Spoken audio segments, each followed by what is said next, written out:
Hi folks, David Waring here again with InformedTrades.com and today's lesson of the day. In our last lesson we looked at the morning and evening star candlestick patterns. In today's lesson we're going to finish up our series on candlesticks with a look at the inverted hammer and the shooting star. So let's get started. As its name implies, the inverted hammer looks like an upside-down version of the hammer pattern, which we learned about several lessons ago. Like the hammer pattern, the inverted hammer is comprised of one candle, and when found in a downtrend is considered a potential reversal pattern.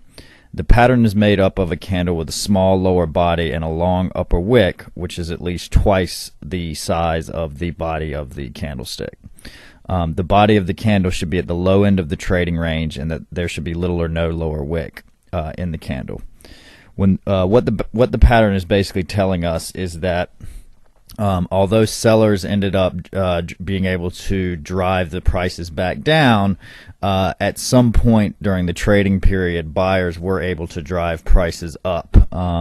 And the buying pressure during the trading period that this candle represents is of concern when looking at that in a downtrend. The fact that there was so much buying pressure that it drove up and made that top wick, that even though sellers were able to push it back down, this is a sort of a warning sign that a potential reversal in the trend may be coming. So here's what it would look like trading it on a chart. You want to see a downtrend in place as we have here, and then we have the inverted hammer followed by higher trading. Like all one candlestick patterns that we've looked at, you want to see a confirmation on the next period of trading, and we do have that here as the next period of trading. The market moved higher during that period, and like most of the patterns that we've discussed, or most of the things that we've discussed, traders like to see a increase in volume on the day the candle was formed that forms the inverted hammer.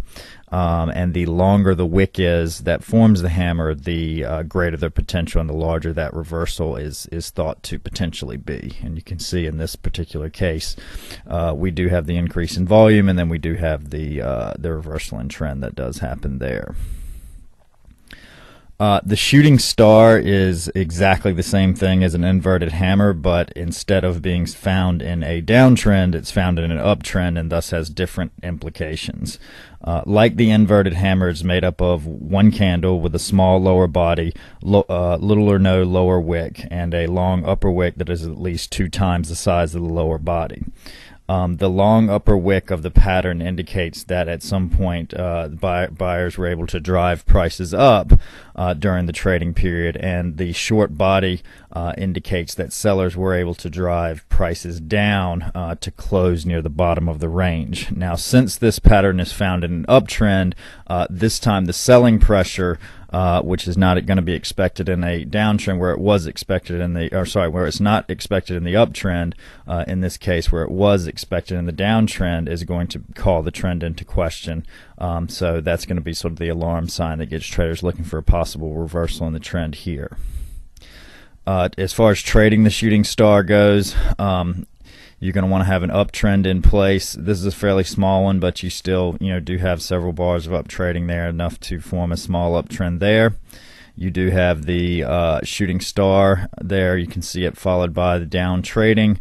You've got an increase in volume there on the day that forms the star, as well as the following day that confirms the pattern. And then we do have a sell-off that occurs after that.